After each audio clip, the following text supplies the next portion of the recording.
the inside the refugee camp is he's just bringing some of the big like the backside of the bicycle, and he thought the meat is coming from the bicycle.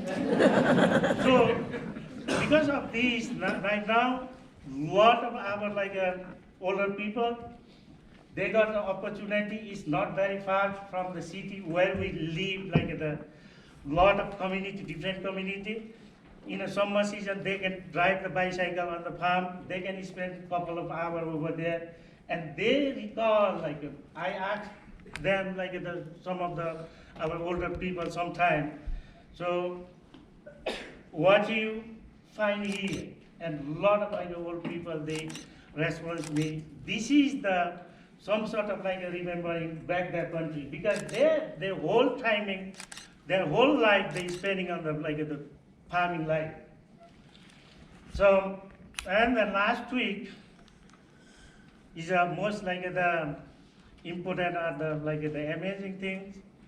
Not last before like the last week. So we just finished a big like a festival. This is like the Hindu festival, mostly like a Nepalese Indian people. So within 2 weeks we able to sell like 130 goat from the farm, and that was like the busy and most amazing. Lot of people. Right now, the important thing I can say is like a more like the very thankful to be here today and in front of you, amazing like the people who are working like the different way. So it's the most important thing is how to convert with the other like the language or the community. So here I make a lot of like a good friend very short time because I didn't compete them with my business because my business is totally different from what they are doing here in Vermont, like all American. For example, the mile super which raising around 1,000 animals for the like the dairy here in Mendell. So he teach me a lot, and the other old person I got some training when I came here and planning to do the like farming. His name is Steve Reed.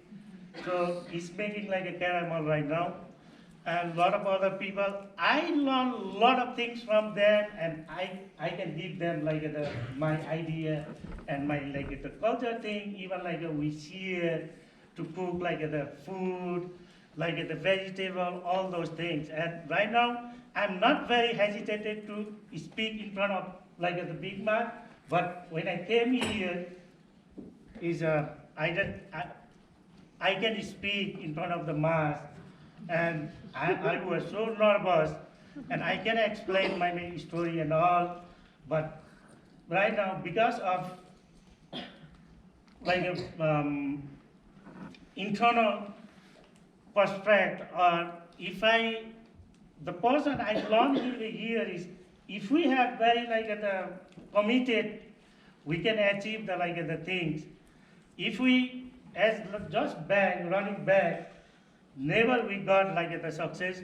So I feel right now is a more success because in 2013 I start raising 80 babies. Right now is more than 400 animals. So I just want to make sure we have opportunity for, thank you so much. Thank you so much.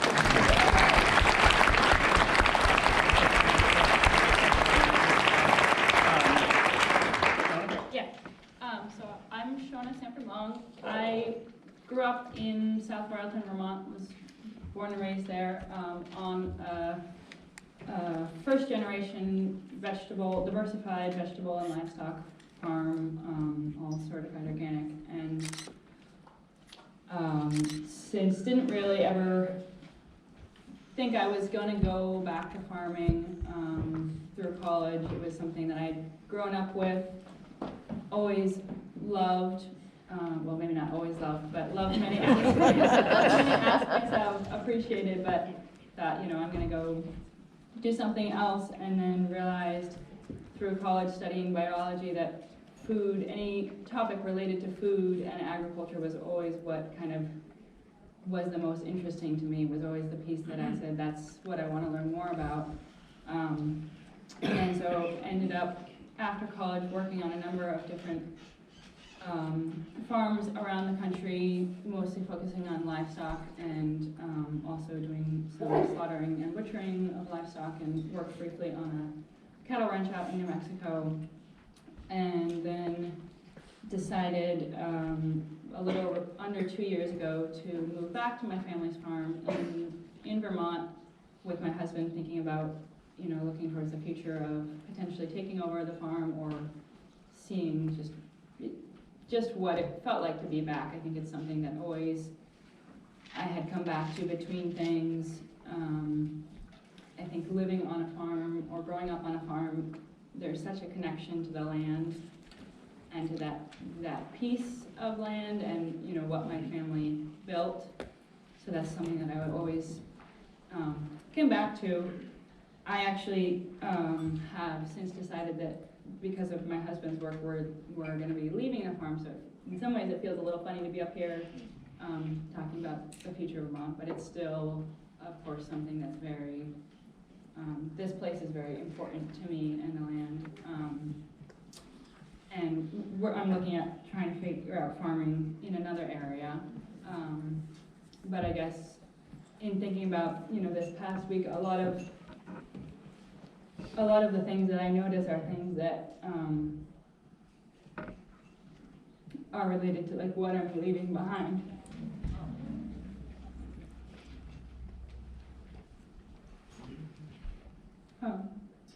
Sorry.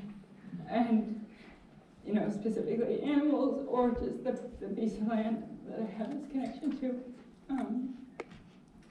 from spending my whole life on it.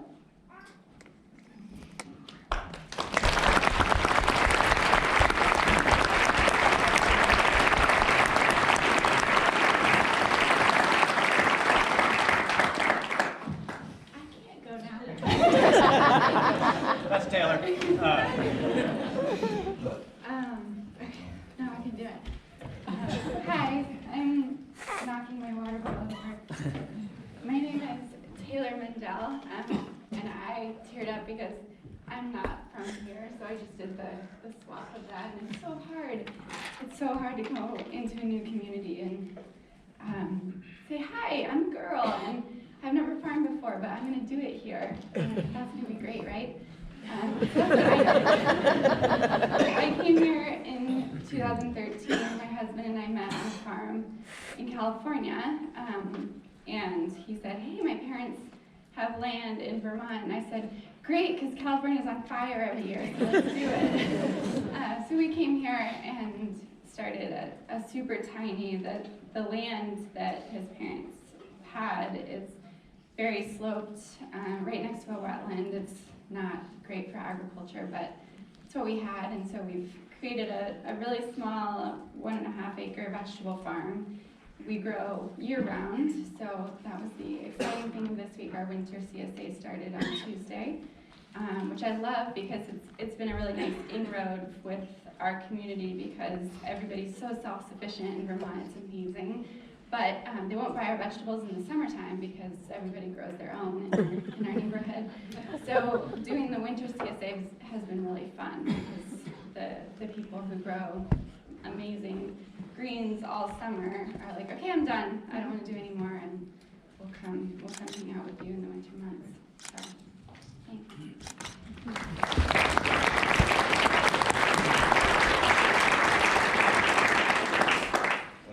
I guess they want to increase the average age of this panel. I also have to be a little careful. I recognize many of the faces in the crowd, some from earlier times than others, Jen. Jen's father and I are high school classmates from several years ago, so I saw her growing up.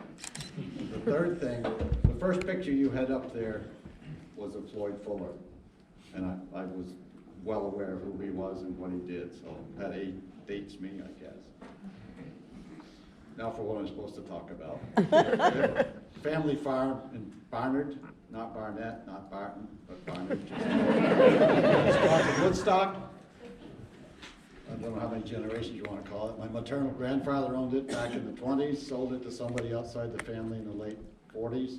They were not able to pay for it, so my parents took it over in late 1949. Sort of connection here. My parents lived in the Billings Farm at that farmhouse that you now see as part of the museum. So that kind of connects us a little bit.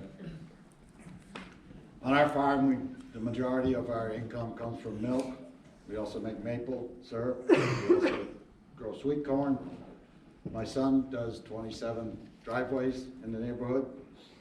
We also do some custom baling and some custom bush hogging for the people who don't live there year-round to keep the weeds out. My ancestors came over on the Mayflower. My uncle tells that he was, the one who came over was in the brig when they got here. He must have done better after he left there. Also, to get a little connection to the area, my mother, my wife and myself, our 2 children, and now our 18-month-old grandson, and also we're gonna have another grandchild. That's the highlight of my day. We're all born in the same hospital, Gifford Memorial in Randolph. Our grandchildren are gonna be born in a different part of the hospital, but the 3 generations ahead of them were all born in the same delivery room. I have 4 younger siblings. I had to get them to matriculate through the farm, so I graduated from high school, and there were 68 in my high school class. You talk about cultural shock, I went to the University of Massachusetts in Amherst.